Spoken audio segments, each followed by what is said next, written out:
ئاڵنگاریەکان ئەوەن کە زیرەکی دەستکرد بەڕاستی لە بواری سەختە هەواڵ و فێک نیوز و ئەوانەیە کێشەی زۆری بۆ میدیای کوردی دروست کردووە لەوانەیە لە ئایندەشا دروستی بکە. خۆی لە ڕاستیە من لیژنەی کارگێڕی و ئامادەکاری بووم.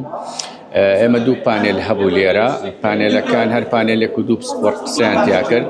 کۆی پانێلەکان باسییان لەوە کرد کە ئایندەی ڕۆژنامەگەری کوردی لە زەمەنی میدیای نوێ و ڕاگەیاندنی نوێ و هەروەها زیرەکی دەستکردا چۆنە بێ. بەدڵنیاییەوە هەم ئاڵنگاری هەیە و هەمیش دەرفەت هەیە.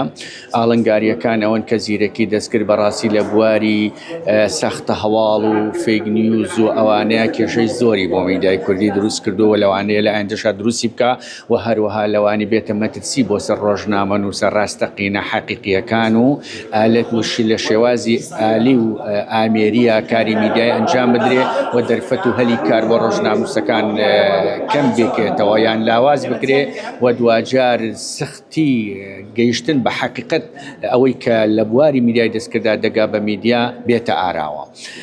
لە بواری سوودمەندبوونیشە بە خۆشحاڵیەوە میدیای نوێ ئێستا میدیای کوردی بە شێوەیەکی گشتی توانیوێتی زۆر زوو خۆی بگونجێنێ لەگەڵ ئەم تەکنۆلۆژیە نوێی میدیایە. هیچ زۆر دوا نەکەوتوین لەگەڵ وڵاتانی تری دنیا